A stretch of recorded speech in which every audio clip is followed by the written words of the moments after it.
Namaskar viewers, good morning students. You all are welcome to my syllabus guidance. Today's our topic is electrolysis.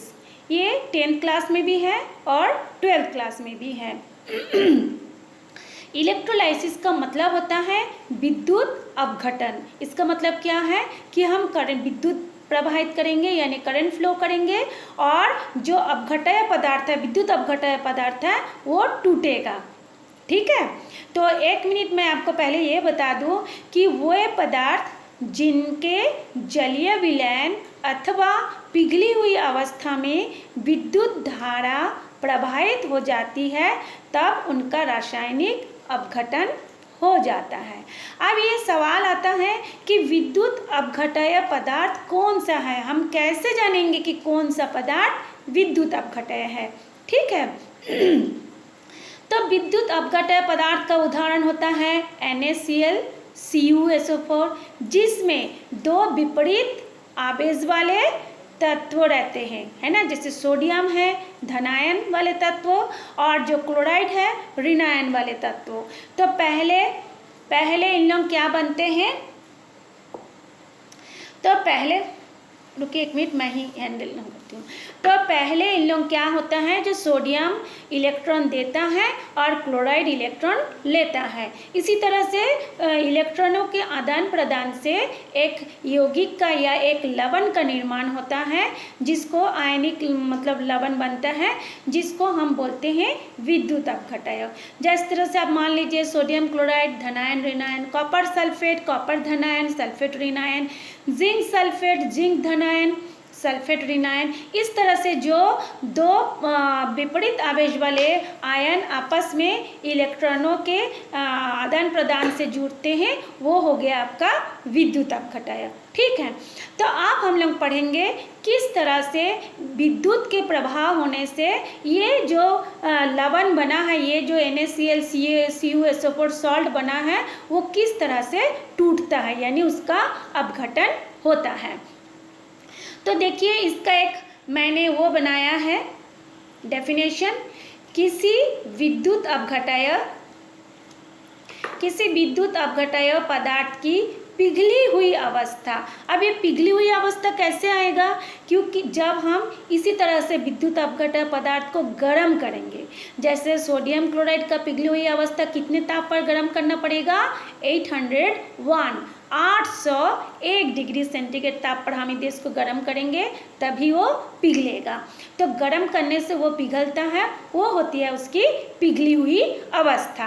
ठीक है, या जलीय विलयन। जलीय विलयन का मतलब होता है जब हम इसको पानी में घोलेंगे, जल में घोलेंगे।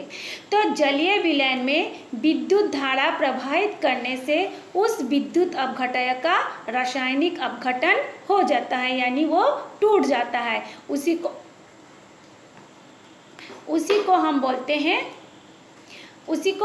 हैं विद्युत अपघटन। ठीक है, ये आपका परिभाषा हो गया।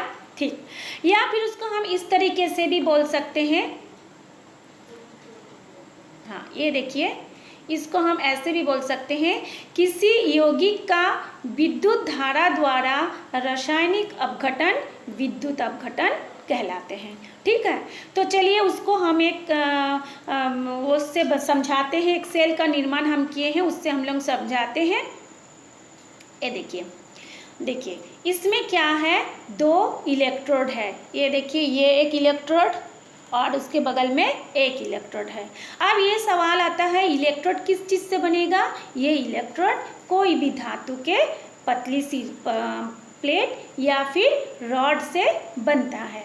ठीक है, तो हम लोग दो इलेक्ट्रोड ले लिए जो कि धातु से बना हुआ है, उसको हम लोग एक बैटरी से जोड़े हैं। यानी इसको क्यों जोड़े हैं, क्योंकि एक सर्किट बनाना है हमको, एक विद्युत परिपथ तैयार करना है, इलेक्ट्रिक सर्किट बनाना है ना। तो इलेक्ट्रिक सर्किट में अब एक क्वेश्चन आता है कि हम जो बैटरी आती है उसमें दो टर्मिनल होता है, एक पॉजिटिव और एक नेगेटिव। जो पॉजिटिव टर्मिनल मतलब जो एक हिस्सा देखिएगा, एक कैप नुमा होता है और एक हिस्सा आपका फ्लैट नुमा होता है ना। तो उसमें जो पॉजिटिव एंड होगा यानी जो कैप नुमा होगा उसको हम एक इलेक्ट्रोड से, एक वायर से जुड़ेंगे और एक दूसरा वायर लेकर, दूसरा तार लेकर उस बैटरी के नेगेटिव एंड से मतलब जो फ्लैट वाले हिस्सा है उससे और दूसरा इलेक्ट्रोड से जोड़ देंगे। देखिए हमने जोड़ दिया है, एक वायर से सर्किट बनाया है। उसमें देखिए दो एंड है, एक पॉजिटिव एंड और एक negative and. Electrode same metal का है, लेकिन चूंकि हम लोग एक बैटरी के दो सिरे से जोड़ दिए हैं इसलिए इसमें दो हिस्सा बन गया है। एक हो गया आपका एनोड, ठीक है, जो पॉजिटिव एंड है, और एक हो गया जो नेगेटिव एंड है उसको हम बोलते हैं, ये देखिए ये हो गया आपका कैथोड, है ना। ठीक, अब इसको हमने एक तार से जोड़ा यानी दोनों इलेक्ट्रोड आपस में जुड़ गया। अब इस दोनों इलेक्ट्रोड को हम डुबो देंगे। किस में डुबोएंगे? क्योंकि ये कॉपर सल्फेट है तो हम उसको, कॉपर का हम इलेक्ट्रोड लिए हैं तो कॉपर सल्फेट के सॉल्यूशन में उसको हम लोग डिप करेंगे, डुबो देंगे, है ना। तो जब कॉपर सल्फेट जलीय विलयन लेते हैं वो ऑलरेडी कॉपर आयन और सल्फेट आयन है, घुला हुआ है, लेकिन उन लोगों को हमको अलग करना है, ठीक है। तो जब हम बैटरी से जोड़ते हैं तो उसमें इलेक्ट्रॉन फ्लो होता है, ठीक। तो उसमें कौन सा, अब सवाल आता है कि किस में कौन सा आयन जाएगा। तो हमेशा हम जानते हैं दो ऑपोजिट आयन एक दूसरे को अट्रैक्शन करते हैं। तो इसमें से जो पॉजिटिव इलेक्ट्रोड है यानी जिसको हम एनोड बोले हैं उस पर कौन सा जाएगा? सल्फेट आयन जाएगा।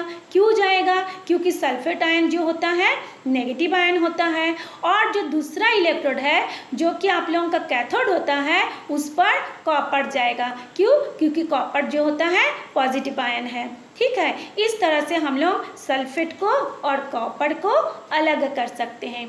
या फिर हम लोग, अच्छा एक चीज़ और मैं बता दूं, ये जो जिस सेल ये जो बना है, ये जो पात्र है, ये जो पात्र है, ये पात्र जो होगा नॉन कंडक्टिंग होना चाहिए। नॉन कंडक्टिंग का मतलब इसको यदि हम मेटल का लेंगे तो ये खुद एक इलेक्ट्रॉन फ्लो करने लगेगा, इसलिए ये कांच का बना होता है, ठीक है। देखिए हम आपको दिखाते हैं, ये देखिए ये कॉपर आयन बन गया, कॉपर सल्फेट डिवाइड हो गया, कॉपर आयन बन गया और ये सल्फेट आयन बन गया, ठीक। इससे पहले हम एक चीज़ और बता रहे हैं,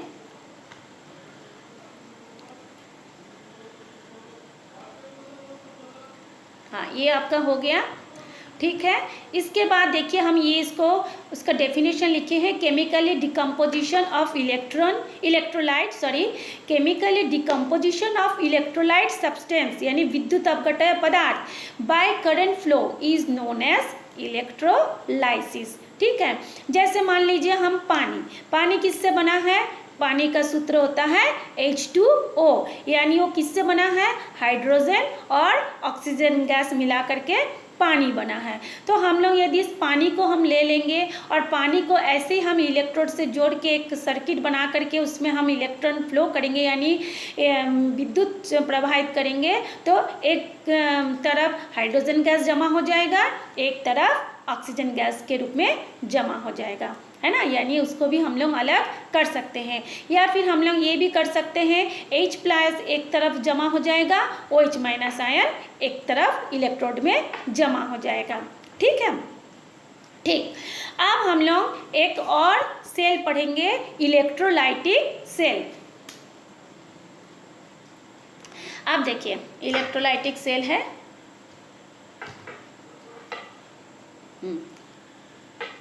हाँ ये देखिए ये इलेक्ट्रोलाइटिक सेल है। इलेक्ट्रोलाइटिक सेल क्या करते हैं? इस सेल से हम लोग जो विद्युत ऊर्जा होता है उसको हम लोग रासायनिक ऊर्जा में परिवर्तित कर सकते हैं, है ना। तो विद्युत ऊर्जा को रासायनिक ऊर्जा में हम कैसे परिवर्तित करेंगे? तो इसके लिए भी हम लोग क्या लेंगे, दो इलेक्ट्रोड लेंगे। दोनों इलेक्ट्रोड क्या होगा, उसमें धातु का ही बना होगा। लेकिन मैं इससे पहले एक चीज़ मैं बता देती हूँ, ये जो इलेक्ट्रोलाइटिक सेल है, इस सेल के द्वारा हम अशुद्ध धातु से शुद्ध धातु प्राप्त कर सकते हैं। ठीक है, तो जैसे हम लोग एक्सट्रैक्शन में देखते हैं, मेटल एक्सट्रैक्शन में देखते हैं, जो एक्सट्रैक्शन का प्रोसीजर होता है उसमें 98% तक हमको कोई भी मेटल प्राप्त होता है, लेकिन उसमें 2% इम्प्यूरिटीज़ रहती है। अब लेकिन हमको तो शुद्ध मेटल चाहिए, तो उस स्थिति में उससे हम लोग इस प्रोसेस से ये इलेक्ट्रोलाइटिक सेल का निर्माण करके हम उसको अलग कर सकते हैं। ठीक, तो देखिए इसमें भी हमने दो अलग अलग इलेक्ट्रोड लिए हैं। एक होता है इम्प्यूरिटीज़ इलेक्ट्रोड, जैसे मान लीजिए हम कॉपर को शुद्ध करना है तो हम लोग दो कॉपर का इलेक्ट्रोड लेंगे, एक जो अशुद्ध धातु वाला अशुद्ध कॉपर का जो अशुद्ध धातु वाले कॉपर का इलेक्ट्रोड, और एक लेंगे शुद्ध धातु वाले कॉपर का इलेक्ट्रोड। अब उसको हम लोग वैसे ही बैटरी से जोड़ेंगे जैसे हमने पिछले अभी वीडियो में दिखाया है, चित्र में दिखाए हैं। देखिए हमने वैसे ही जोड़ दिए। अब ये वर्क कैसे करता है इसके बारे में हम लोग पढ़ेंगे। तो हम लोग इसको देख रहे हैं, ये भी एक जो पात्र लेंगे उसमें वो जो पात्र होगा वो भी नॉन कंडक्टिंग पात्र होगा। ये सेल द्वारा हम विद्युत ऊर्जा को रासायनिक ऊर्जा में कैसे परिवर्तित करेंगे उसके बारे में हम लोग बताएंगे, और जिस पात्र में इसको करेंगे उसको हम बोलते हैं इलेक्ट्रोलाइटिक सेल। हाँ, इस पात्र में क्या करेंगे, विद्युत अपघटय पदार्थ को पिघली हुई अवस्था में अथवा जलीय विलयन के रूप में लेंगे। किसको लेंगे, विद्युत अपघटय पदार्थ को लेंगे। और जो विद्युत अपघटनी सेल में धातु की दो छड़ें या प्लेट डूबी रहती है जिन्हें हम इलेक्ट्रोड कहते हैं। ठीक है, अब क्या करते हैं, दोनों इलेक्ट्रोडों को बैटरी से जोड़ देते हैं।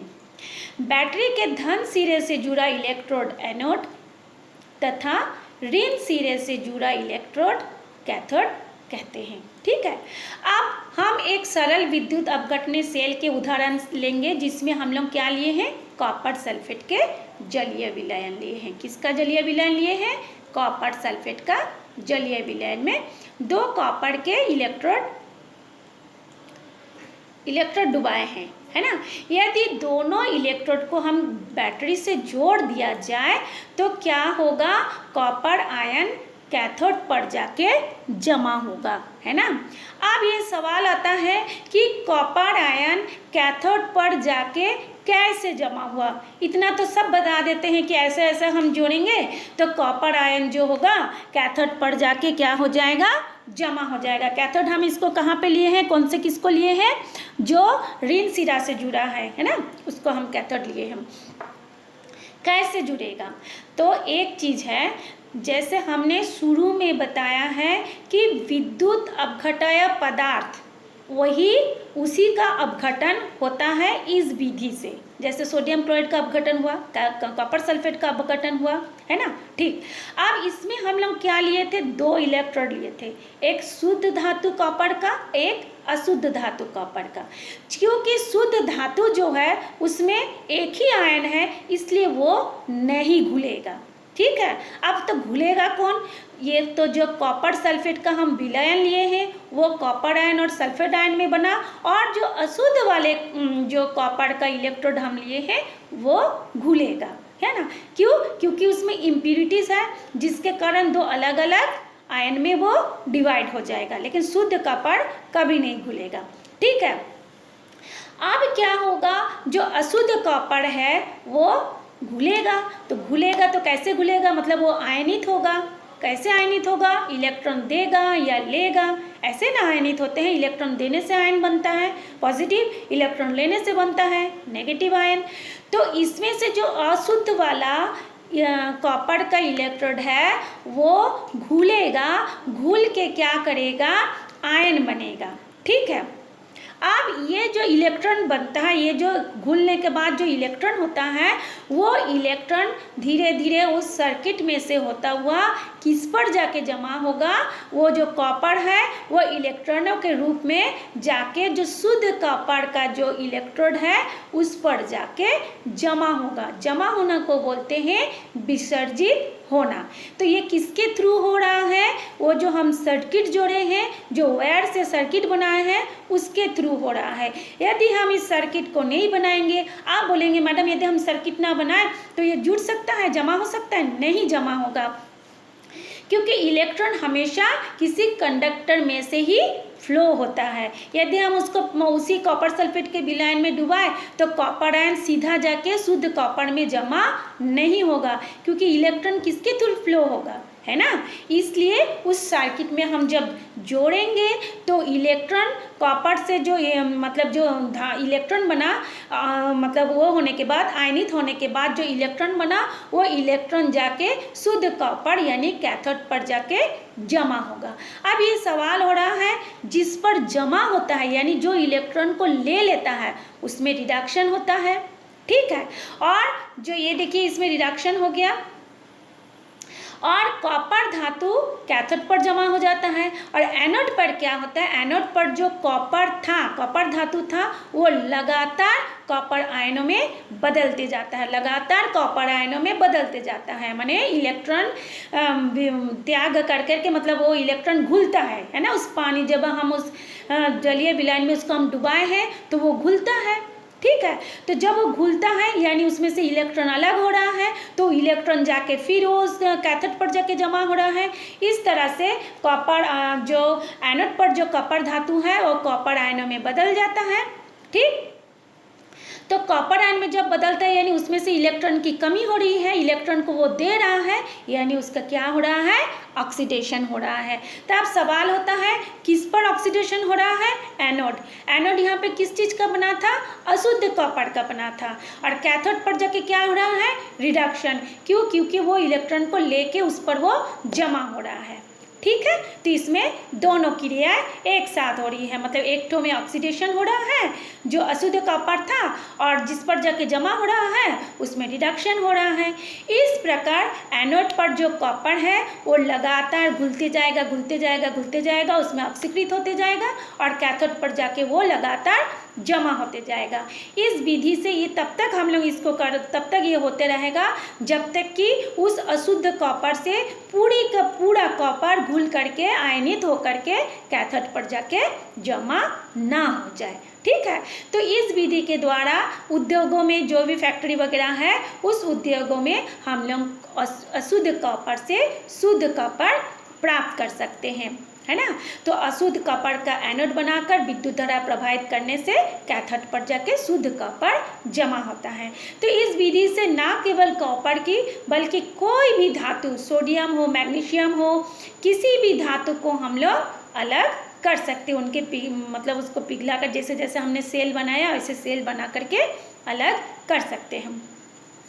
तो मैंने इसको सोचा कि और लंबा एक और सेल है गैल्वेनिक सेल, उसको भी बताओ, लेकिन जब तक आप इसको समझ में नहीं समझ पाएंगे तब तक उसको समझ नहीं आएगा, क्योंकि उसमें कुछ अलग विधि से होता है गैल्वेनिक सेल और ये कुछ अलग विधि से होता है। ये हो गया विद्युत अपघटनी सेल, और जो गैल्वेनिक सेल होगा वो थोड़ा सा इसका उल्टा होता है।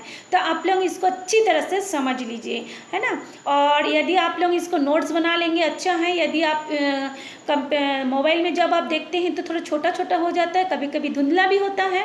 यदि आप इसको कंप्यूटर पे देखेंगे तो बड़ा सा दिखेगा। यदि आपको कोई दिक्कत हो रहा है आप स्क्रीनशॉट ले लेके भी इसका नोट्स बना सकते हैं, या फिर इसका PDF बना करके हम डिस्क्रिप्शन बॉक्स पे इसका लिंक भेज देंगे, आप उससे भी इसका नोट्स बना सकते हैं, ठीक है। तो आप लोग इसको देखिए, समझिए और मुझे कमेंट्स कीजिए, अच्छा लगे तो भी, नहीं लगे तो भी। Thanks for watching me.